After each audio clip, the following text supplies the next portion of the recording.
사랑의 교회 원로 목사인 옥하는 목사님께서 72세의 일기로 하나님의 부르심을 받아 별세하셨습니다. 우리나라 기독교의 큰 별이셨습니다.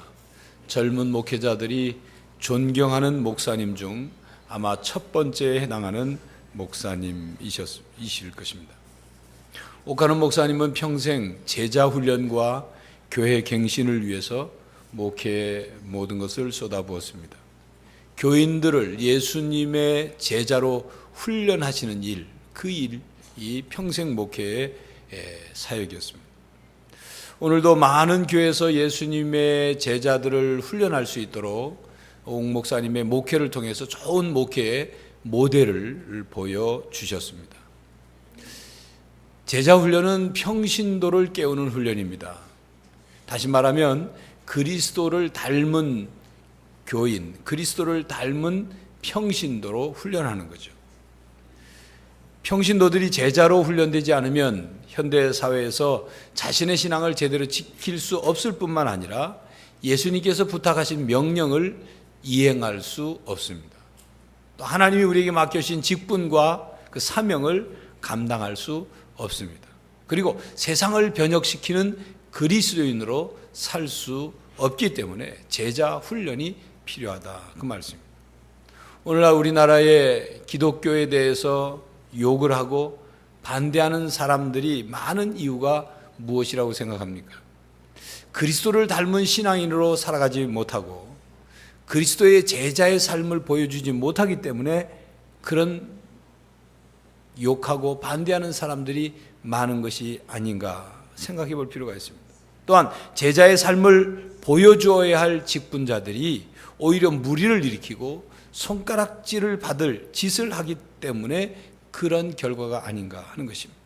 부끄러운 일입니다만 오늘날 목사도 이상한 목사가 있고 장로도 이상한 장로가 있습니다. 그러니 이상한 안수집사, 이상한 권사, 이상한 서리집사가 있는 것은 어쩌면 당연한 결과일지도 모릅니다.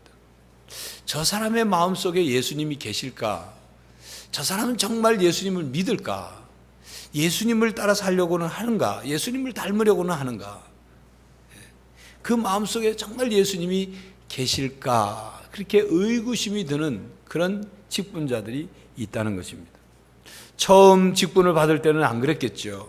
그러나 직분을 받은 후에 제자의 삶을 살기를 포기했기 때문에, 제자의 삶을 사는 것을 버렸기 때문에 그런 것입니다. 교회 안에는 교인이 있고 신자가 있습니다. 교회 다니는 모든 사람들을 교인이라 불러요. 그러나 교회를 다 다닌다고 해서 그들이 다 하나님을 믿는 것이 아니단 말이에요. 하나님을 믿을 때 우리는 신자라고 말해요. 교회 안에 신자들 중에는 그냥 신자가 있고 그리스도의 제자가 있습니다. 신자는 자기 자신이 하나님을 믿는 것으로 그냥 그렇게 신앙을 살아요. 그러나 제자는 하나님을 믿는 것, 그 신앙을 넘어서서 제자로서의 삶을 사는 거예요. 제자는 스승을 닮죠. 스승을 배웁니다. 바로 신자의 수준에 머물러서는 안 되고 그리스도의 제자로 나가야 한다, 그 말입니다. 여러분, 그렇다면 여러분들은 교인입니까? 아니면 신자입니까? 아니면 예수님의 제자로서 살아가고 있습니까? 우리가 제자가 된다는 것은 곧 흙으로 말하면 토양을 바꾸는 것을 말합니다. 전병 목사님의 글에 의하면 이런 내용이 소개되어 있습니다. 일본 아오모리 현의 기적의 사과를 재배하는 기무라 아키노리 씨에 대한 이야기입니다. 그가 재배한 사과는 아주 유명한데 그가 재배한 사과로 만든 스프를 먹으려면 6개월 전에 예약을 해야 할 정도로 그렇게 유명하다는 거죠. 왜 그렇게 그 기무라 아키노리가 재배한 사과가 유명한가 하면 사과 반쪽을 잘라서 냉장고 위에다가 올려놨는데 그러고다 2년 만에 발견했다는 거예요. 그런데 그 2년 만에 발견한 사과가 마르긴 했지만 그 사과의 독특한 향은 그냥 남아있고 썩지 않았다는 거예요. 그래서 기적의 사과라고 유명하게 된 것입니다. 그 기무라 아키노리가 사과를 처음에는 농약을 쳐서 사과를 재배했는데 그 농약이 사람에게 얼마나 해로운가를 그 아픈 부인을 통해서 철저히 깨닫고는 농약을 치지 않기로 포기를 하고 사과를 재배했는데 쫄딱 망했어요. 사과가 제대로 되지 않아서 그냥 파산하게 됐어요. 파산 후에 죽으려고 이제 산으로 올라갔습니다. 산으로 올라가는데 앞에 건강한 도토리 나무 하나가 딱 서 있는 거예요. 그래서 이 도토리 나무가 병충해도 없고 아주 튼튼하게 잘 서 있는 모습을 보고 왜 그럴까? 저 나무가 왜 그럴까? 저 나무는 농약도 치지 않는데 왜 그럴까? 그런데 영감이 떠올라요.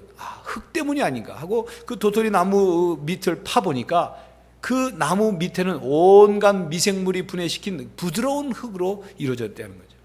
그 밑에는 엄청난 생태계가 존재했습니다. 지렁이도 있고 두더지굴도 있고 미생물의 그 분해에 의해서 각종 생물의 낙원이더라는 거죠. 건강한 도토리 나무의 비밀은 흙에 있었다는 것입니다. 그야말로 마태복음 13장에 씨 뿌리는 비유에 나오는 좋은 땅, 바로 그 땅에 도토리 나무가 서 있었던 거예요. 이 기무라 아키노리는 자기 이제 내려와서 사과밭을 몇 년 동안 그냥 놔뒀습니다. 잡초밭이 되도록 놔뒀어요. 그랬더니 생태계가 살아나기 시작했어요. 3년 뒤에 보니까 지렁이도 있고 메뚜기도 있고 개구리도 있고 뱀도 지나가는 그런 땅이 되었다는 것입니다. 마침내 9년 만에 사과나무에 꽃이 피었습니다. 농약도 없이 스스로의 힘으로 살아가는 사과나무를 키울 수 있게 된 것입니다. 1991년 큰 태풍이 왔을 때 다른 가수원의 사과는 다 떨어지고 그 사과나무가 뿌리채 뽑히는 그런 태풍이 일본에 왔었는데, 그때 다른 과수원은 다 그렇게 떨어지고 뿌리 뽑혔지만 이 기무라 아키노리의 과수원의 사과나무는 하나도 사과가 몇 개 얼마 떨어지지도 않고, 그리고 나무도 뽑히고 꺾여진 나무가 없다라는 거죠. 보니까 사과 꼭지가 다른 과수원의 사과보다 2배로 튼튼하다는 거예요. 그리고 그 사과나무 밑을 파보니까 뿌리가 무려 20m 정도 뿌리를 내렸다는 거죠. 이런 뿌리의 힘이 태풍에도 사과나무를 쓰러지지 않게, 사과가 떨어지지 않게 했던 힘인 것입니다. 우리가 제자가 된다는 것, 우리가 제자 훈련을 받고 제자의 도를 따라서 제자의 삶을 산다는 것은 곧 우리의 토양을 바꾸는 것과 같습니다. 좋은 밭이 되는 거죠. 그래서 어떤 병충해도, 어떤 태풍에도, 어떤 재해도 쓰러지지 않고 열매를 쉽게 떨어뜨리지 않는, 열매를 풍성히 맺는 그런 토양처럼 우리의 신앙의 자세와 우리의 신앙의 삶이 그렇게 바뀌어가는 것을 말합니다. 우리의 믿음의 토양이 바뀌어야 합니다. 제자 훈련, 제자가 된다는 것은 믿음의 토양을 바꾸는 훈련입니다. 건강하고 온전한 믿음의 토양으로 우리는 바뀌어져야 하는 것입니다. 오늘 본문 말씀은 예수님께서 제자들에게 마음의 토양을 바꾸고 체질을 개선하라는 그런 말씀입니다. 그 토양을 바꾸고 체질을 개선하는 데 있어서 아주 중요한 몇 가지 이 제자도를 말씀하고 있죠. 예수님께서 제자들을 부르셔서 나를 따르라 부르셔서 제자들을 모았어요. 그리고 그 제자들과 함께 3년 동안 동고동락을 하셨습니다. 예수님께서 삶을 다 보여주셨어요. 모든 것을 가르쳐 주셨어요. 함께 하셨습니다. 그리고 십자가에 죽으시고 3일 만에 부활하셨죠. 부활하신 뒤에 40일 동안 하늘로 승천하시기 전에 마지막 제자들의 훈련을 마무리를 하시고 하늘로 오르셨어요. 그 마무리하는 과정에서 제자들에게 이렇게 명령하죠. 너희는 가서 모든 민족으로 제자를 삼아라. 그리고 그들이 내가 가르친 모든 말들을 다 지키도록 그들을 훈련해라. 바로 이렇게 예수님이 제자 훈련을 하고 제자를 삼으라고 하신 그 명령, 그 사역 가운데 오늘 본문 말씀에 제자의 도를 말씀하고 있습니다. 그렇다면 우리의 토양, 마음의 토양을 바꾸도록 하는 이 제자의 도, 예수님께서 하신 말씀이 무엇입니까? 첫 번째는 제자는 스승이신 예수님을 사랑해야 한다고 예수님께서 말씀하십니다. 26절에 보면 예수님께서 누구든지 나를 따르거든 제자가 되려면 자기 가족, 부모, 처자, 형제, 친척, 자기 목숨까지도 미워하지 않으면 제자가 될 수 없다, 그렇게 말씀했어요. 자, 그런데 여기에 우리가 이 걸림돌이 있어요.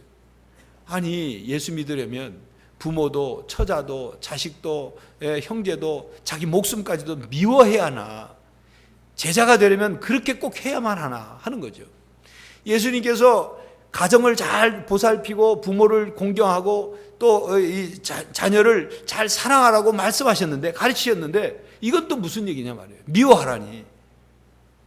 예수님의 제자가 되기 위해서 부모와 가족을 다 그렇게 버려야만 한다는 말입니까? 예수님을 따르기 위해서 교회 나올 때 가족이, 부모가 핍박하고 또 반대하면 부모와 의를 끊고 집에서 가출하라, 그런 뜻입니까? 아닙니다. 그렇지 않습니다. 주님의 말씀을 잘못 해석하면 그게 이단이 되고 사이비가 되는 거예요. 이 본문에 사용한 미워한다는 단어는 헬라어로 미세오라는 단어인데, 이거는 덜 사랑한다는 뜻이에요. 덜 사랑한다. 그러니까 예수님보다 가족을, 자기 자신을 덜 사랑하라, 그 말이에요. 미워하라는 말, 그 뜻이 덜 사랑하라, 그런 뜻입니다. 가족을 더 사랑함으로 주님을 덜 사랑해서는 안 된다, 그 얘기입니다. 주님은 우리에게 최고의 사랑을 요구하십니다. 주님을 사랑하지 않는 사람이 주님의 제자가 될 수 없기 때문입니다. 그래서 예수님께서 요한복음 21장에 보면, 예수님이 이제 십자가에 못 박혀 돌아가시기 위해서 잡히실 때, 그때 그 제사장 뜰까지 몰래 따라간 베드로가 그 자리에서 사람들이 너도 저 예수하고 한패 아니냐, 제자 아니냐 하고 할 때 아니라고 부인하고 펄쩍 뛰었던 베드로, 그 예수님을 부인한 베드로를 부활하신 뒤에 다시 찾아오셔서 3번씩이나 물으셨죠. 요한복음 21장에 나오지 않습니까? 요한의 아들 시몬아, 네가 저 사람들보다 나를 더 사랑하느냐? 요한의 아들 시몬아, 네가 나를 사랑하느냐? 요한의 아들 시몬아, 내가 나를 사랑하느냐? 3번을 물으셨습니다. 제자인 베드로의 마음속에 예수님에 대한 사랑이 회복되기를 원하셨던 거예요. 여러분은 예수님을 사랑하십니까? 여러분은 예수님을 사랑하십니까? 예수님은 제자들이 예수님을 사랑하기를 원하셨어요. 스승을 사랑하지 않는 제자가 어찌 스승에게 배울 수 있겠습니까? 스승을 사랑하지 않는 제자가 어찌 스승을 닮을 수 있겠으며 스승의 뜻을 따라 살 수 있겠습니까? 여러분이 그동안 봐왔던 만화책이나 소설책이나 드라마나 영화나 이런 내용 중에 스승 밑에 수제자가 있는데, 그 수제자가 스승을에게 배우려고, 전수하려고 배우는데, 그 둘 중에 하나가 스승을 배반하고 떠난 그런 제자들을 우리가 볼 때가 있죠. 그렇게 스승을 배반하고 떠난 제자, 그 제자가 스승을 사랑하겠습니까? 아닙니다. 백이면 백, 스승을 사랑하지 않습니다. 아니, 제자라고 불려질 수가 없는 거죠. 여러분, 사랑하는 마음 없이 어떤 사람을 위해 봉사한다면 그게 진정한 봉사이겠습니까? 그것은 아마도 자신의 명예나 업적을 세우는 거나 아니면 다른 목적이 있어서 봉사하는 척 행위하는 것일 겁니다. 사랑하기 때문에 상대방을 위해 봉사하는 것이고, 사랑하기 때문에 상대방에게 자신의 몸을 다 바쳐 봉사할 때 그것이 헌신이 되는 것입니다. 사랑이 없으면 봉사도 아니고 헌신도 아닙니다. 주님을 사랑하지 않으면서 주님을 닮겠다, 주님을 따르겠다, 주님을 섬기겠다, 주님께 헌신하겠다 하는 말, 그 말이 어떻게 실천이 될 수 있겠습니까? 사랑하지 않는 주님을 위해 우리가 무엇을 할 수 있겠습니까? 교우 여러분, 주님을 더욱 사랑하시기를 바랍니다. 주님을 더욱 사랑해서 여러분들의 신앙이 풍성해지기를 간절히 바랍니다. 둘째로, 제자는 자기 십자가를 지고 가야 한다고 예수님께서 말씀하십니다. 예수님의 제자는 자신의 십자가를 지고 예수님을 따르는 사람들을 말합니다. 본문 27절에 보면 누구든지 자기 십자가를 지고 나를 따르지 않는 자도 능히 내 제자가 되지 못하리라 그랬습니다. 예수님의 제자는 예수님께서 가신 길을 따라가는 사람들이죠. 예수님께서 십자가를 지신 것처럼 제자들은 자기 십자가를 져야 합니다. 십자가를 진다는 것은 자기를 부인하는 것입니다. 자기를 버리는 거죠. 자기를 부인하지 않고서는 십자가를 질 수 없기 때문입니다. 어떤 신앙인이 그가 예수님의 제자인지 아닌지를 알려면 그가 십자가를 지고 가는지 십자가를 타고 가는지를 보면 알 수 있습니다. 십자가를 지고 가는 사람은 자신만을 위한 신앙이 아니라 주님을 위해서, 다른 사람을 위해서 신앙생활을 하는 사람이죠. 십자가를 타고 가는 사람은 오직 자기만을 위해서 신앙생활을 합니다. 갓난아이 신앙, 어린아이 신앙이죠. 어른 신앙, 성숙한 신앙을 가진 사람은 십자가를 지고 가는 그리스도의 제자의 삶을 살아가는 것입니다. 여러분, 젖병 목회라는 말을 들어보셨습니까? 우는 아이에게 젖병을 물려주는 목회를 말합니다. 유아를 대상으로 하는 유아원이나 타가원을 경영하는 목회를 얘기하는 게 아닙니다. 자세히 설명하면 주일에 나오지 않은 교우를 찾아가서 신방하고 달래서 교회에 나오도록 하는 것. 교회 생활하다가 아주 사소한 것에 삐껴가지고 교회 안 나오는 교인을 찾아가서 또 달래고 달래서 교회 나오게 신앙생활하게 하는 것. 이 일에 목회의 모든 것을 쏟아붓는 이것이 젖병 목회입니다. 교인이 성장해서 갓난아이가 어린아이가 되고 어린아이가 청년이 되고 청년이 어른 신앙이 될 그런 어른 신앙으로 나가야 하는데 계속 갓난아이 수준에 머물러 있어서 울 때마다 젖병을 물려주면 울음이 그치는 그 일에 모든 시간을 들이는 목회가 젖병 목회입니다. 갓난아이 신앙에 머물러 있는 신앙인의 관심은 교회가 나를 알아주나 안 알아주나, 내가 결석하면 나를 찾나 안 찾나, 내가 필요한 것을 알아서 주나 안 주나, 교회가 날 위해서 뭘 해주나 안 해주나, 교회가 나에게 섭섭하게 하나 안 하나, 온통 이것에 예민해져 있는 신앙입니다. 갓난아이에 머물러 있는 교인의 신앙생활의 중요한 증상은 칭얼거림과 울음입니다. 갓난아이가 할 수 있는 게 그거밖에 없지요. 자기에게만 관심을 가져달라고 보채입니다. 자기가 먹고 싶은 것, 자기가 듣고 싶은 말, 자기가 하고 싶은 것, 자기를 만족시킬 수 있는 것만 채워달라고 요구합니다. 물론 새 교우 경우 그런 과정을 안 거치고 성장하기란 힘이 듭니다. 쉽지 않습니다. 그러나 갓난아이 단계가 짧으면 짧을수록 좋다는 것입니다. 교회 여러분, 언제까지 젖병이나 물고 있는 갓난아이 신앙에 머물겠습니까? 새신자, 초신자들은 얼마든지 이해합니다. 또 이해합니다. 그런데 오래된 신자, 오래되어서 헌신하는 헌신자가 되어야 할 그런 교인이 헐어버리고 낡아진 헌신자가 되어서 새로운 포도주를 감당하지 못하는 낡은 가죽부대와 같은 신앙으로 겨우 신앙을 유지하고 있다면 이건 안타까운 일이 아닐 수 없는 거죠. 그것은 자기 자신을 위해서도 주님을 위해서도 교회를 위해서도 서로를 위해서도 이건 유익이 되지 않는 것입니다. 히브리서 5장 12절에 14절에 이렇게 말씀하죠. 때가 오래되었으므로 너희가 마땅히 선생이 되었을 터인데 너희가 다시 하나님의 말씀의 초보에 대하여 누구에게 가르침을 받아야 할 처지이니 단단한 음식은 못 먹고 젖이나 먹어야 할 자가 되었도다. 이는 젖을 먹는 자마다 어린아이니 의의 말씀을 경험하지 못한 자요 단단한 음식은 장성한 자의 것이니 그들은 지각을 사용함으로 연단을 받아 선악을 분별하는 자들이니라.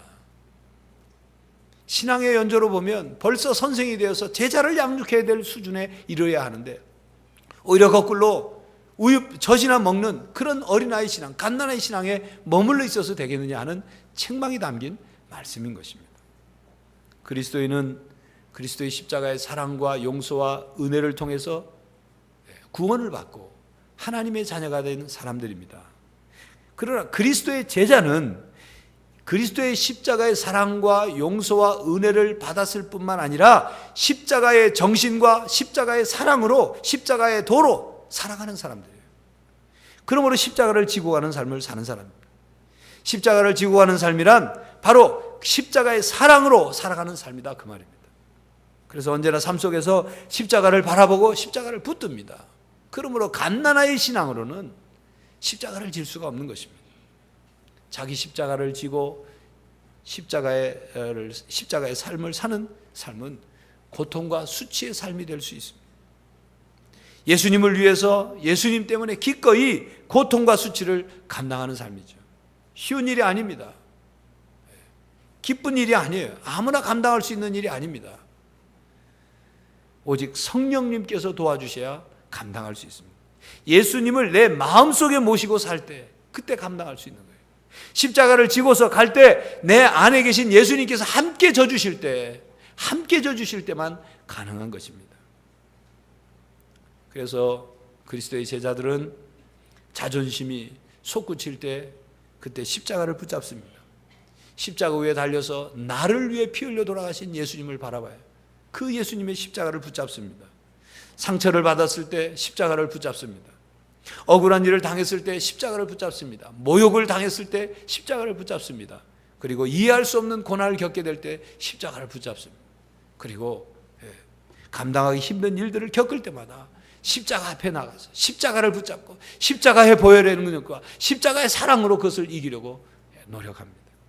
교회 여러분, 십자가의 신앙으로 자기 십자가를 지고 예수 그리스도를 따르는 그리스도의 제자가 되시기를 바랍니다. 갓난아이 신앙에 머물지 않고 예수 그리스도의 제자의 삶을 사는 여러분들이 되시기를 바랍니다. 셋째로, 제자는 기꺼이 자기의 것을 포기할 줄 알아야 한다고 예수님께서 말씀하십니다. 33절에 보면 이와 같이 너희 중에 누구든지 자기의 모든 소유를 버리지 아니하면 능히 내 제자가 되지 못하리라 말씀했습니다. 이 말씀은 자기 예수를 믿고 제자가 되면 내 재산을 다 팔아가지고 다 얻다 갖다 버리라, 그런 뜻이 아닙니다. 자기 소유를 지키기 위해서 예수님을 믿지 말고 예수님을 따르기 위해서 자기 소유를 기꺼이 포기하거나 그리고 자기 소유를 사용하여 주님을 섬기라, 이런 뜻이에요. 소유 중심의 가치관, 소유 중심의 인생관으로 살지 말고 사용 중심의 가치관과 청지기적인 인생관을 가지고 살아라, 그 말입니다. 더 많이 움켜쥐려고 하는 신앙인은 바른 신앙을 가질 수 없고 신앙이 성장할 수 없습니다. 하나님께서 청지기엔 우리들에게 맡겨주신 재물이나 다양한 소유들, 많은 재능, 은사들, 그것을 하나님을 위해서 사용하느냐, 이것이 중요하다, 그 말이에요. 자기만을 위한 삶이 아니라 기꺼이 자신의 것이라고 생각하던 그 소유를 사용해서 주님을 위해 사용할 때, 다른 사람들을 섬기는 일에 사용할 때, 그게 바로 제자의 삶이다, 그 말입니다. 섬김과 나눔의 삶을 살라는 말씀이지요. 후안 카를로스 오르티즈라는 목사님이 쓴 제자입니까? 라는 책에 자라지 않는 아이에 대한 이야기가 나옵니다. 그 목사님에게 하나님께서 이렇게 말씀하시더래요. 네가 목회하는 교회가 잘하고 있다고 생각하냐? 아니가 살찌고만 있다, 그렇게 말씀하셨어요. 이 충격적인 얘기 아닙니까? 여러분, 누가 여러분에게 당신은 잘하고 있는 게 아니라 살만 찌고 있습니다, 그렇게 말한다면 이건 충격 아닙니까? 여러분의 신앙이 잘하지 않고 살만 찌고 있다고 말한다면, 이 충격적인 말을 듣고 이 오르티즈 목사님은 집에 가서 가만히 생각해보세요. 자신이 목회하는 교회가 정말 잘하고 있는 게 아니라 살만 찌고 있는가 보니까 살만 찌고 있는 증상들을 많이 발견할 수 있더라는 거죠. 교인들이 하는 기도를 보니까 늘 똑같은 기도, 늘 하나님께 뭘 달라고만 하고 받기만을 위해서 기도하더라는 거죠. 뭐도 주시고 건강도 주시고 물질도 주시고 뭐도 성공도 주시고 뭐 승진도 주시고 뭐도 주시고 맨 그 기도만 하더라. 아, 우리 교회가 잘하고 있는 게 아니라 살만 찌고 있구나 한다는 것을 깨닫고 제자 훈련을 시작한 거예요. 그리스도의 제자는 자기의 소유를 늘리기 위해서 예수를 믿는 사람들이 아닙니다. 자기 만족을 위해서 예수를 믿는 사람이 아닙니다. 자기만을 위해서 신앙을 필요한 사람들이 아닙니다. 하나님께서 주신 은혜와 복과 재능과 은사를 사용해서 하나님의 뜻을 이루고 다른 사람들을 위해 섬기며 살아가는 사람들입니다. 섬기고 나누는 삶을 사는 제자들인 것입니다. 바로 이렇게 살아가는 것, 자기가 가지고 있고 쥐고 있는 것을 기꺼이 사용해서 주님을 위해 사용하는 제자, 바로 그런 삶을 살라고 주님은 말씀하셨습니다. 여러분, 요즘 제빵왕 김탁구라는 드라마가 아주 인기가 있습니다. 하도 김탁구 그래서 얼마 전부터 이제 보기 시작을 했는데, 저녁 늦게 이 빵 만드는 장면이 나오니까 이 출출해가지고 말이죠, 빵 생각이 나고 침이 넘어갑니다. 그런데 그 스승인 팔봉 선생님이 죽기 전에 마지막으로 이 김탁구에게, 왜 또 하필이면 탁구인지 모르겠어요, 배구도 있고 농구도 있는데 하여튼 탁구하게 빵 만드는 비법을 알려줬습니다. 그런데 그 드라마의 명장면으로 꼽히는 장면의 내용이 이런 내용이에요. 스승 팔봉 선생이 탁구에게 묻습니다. 탁구야, 너는 왜 빵이 좋으냐? 물으니까 탁구가 예, 빵에서 나는 그 따뜻한 냄새가 좋습니다. 그렇구나. 탁구가 이제 스승에게 묻습니다. 스승님은 왜 빵이 좋으십니까? 그랬더니 스승이 하는 말, 그야 사람이 먹는 거니까 좋지. 그러니까 스승의 말에 탁구가 대답을, 그럼 저도 그리 바꾸겠습니다. 이 팔봉 선생님의 마지막 가르침이에요.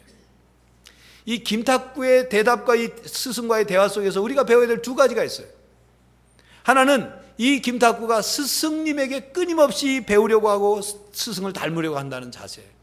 또 한 가지는 그동안에는 자기가 빵 만드는 게 좋은 것이 따뜻한 냄새, 그 냄새 맡는 것이 좋아서 빵을 만들었지만 이제는 스승이 냄새가 아니라 사람들이 먹는 거기 때문에 그 빵 만드는 게 좋은 것이라고 말하는 스승의 정신을 깊이 배우려고, 그럼 저도 그리 바꾸겠습니다 하고 대답하는 자세, 우리가 배워야 할 자세인 것입니다. 예수님께서 말씀하십니다. 나를 따르라. 내게 와서 배우라. 내가 가르친 것을 지켜라. 제자의 삶을 살라. 주님께서 우리에게 말씀하실 때 우리가 김탁구처럼 예 주님 저도 그리 바꾸겠습니다라고 대답할 수 있어야 한다, 그 말입니다. 그동안은 나만을 위해서 살았고, 그동안은 내 문제, 내 기도 제목, 내 가족만을 위해서 기도하고 그렇게 신앙생활을 했다면 이제는 예수 그리스도의 제자로서 예수님을 더욱 사랑하며 살고, 예수님을 따라가면서 내 십자가를 짊어지고 그 십자가의 사랑의 힘으로 살아가고, 그리고 하나님께서 내게 주신 모든 것을 사용해서 주님을 위해서, 교회를 위해서, 다른 사람들을 섬기면서 살기 위해서 살아가는 것. 때로는 힘들고 어려운 일이 있지만 바로 이 믿음의 중심을 갖고 제자의 마음의 자세, 우리가 변화된 토양, 예수님의 제자의 그 마음의 자세를 가지고 살아감으로 그 어떤 것도 이겨나갈 수 있는 그런 신앙인이 되어야 하는 것입니다. 그래서 예수 그리스도의 제자로서 살아감으로 세상을 변화시키는 성도들이 되시기를 간절히 바랍니다. 기도하겠습니다. 하나님, 주님이 우리를 부르시고 주님의 자녀로 삼으시고 주님의 제자로 부르셨는데 우리가 어떻게 살아왔는지 저희들 자신을 돌아봅니다. 그저 내 앞가림만 하고 내 문제만을 놓고 주님께 나오지는 않았는지, 주님이 우리에게 더 크게 기대하시고 우리를 제자 삼으시고 주님께서 맡겨주신 일을 감당하기를 원하셨는데 그 일을 회피하지는 않았는지 저 자신을 돌아봅니다. 주님, 주님의 제자로서 주님을 더욱 사랑하며 살게 해 주시옵시고, 주님 가신 길처럼 나의 십자가를 짊어지고 따라가게 하여 주시옵시고, 내가 가지고 있고 움켜쥐고 있는 것을 기꺼이 사용하여 더 크고 놀라운 하나님의 의를 위하여 사용하며 살아가는 성도들이 되게 하여 주시옵소서. 그리해서 이 세상을 변화시키고 그리고 우리의 삶 속에 풍성한 열매가 있게 하여 주시옵소서. 예수 그리스도의 이름으로 기도하옵나이다. 아멘.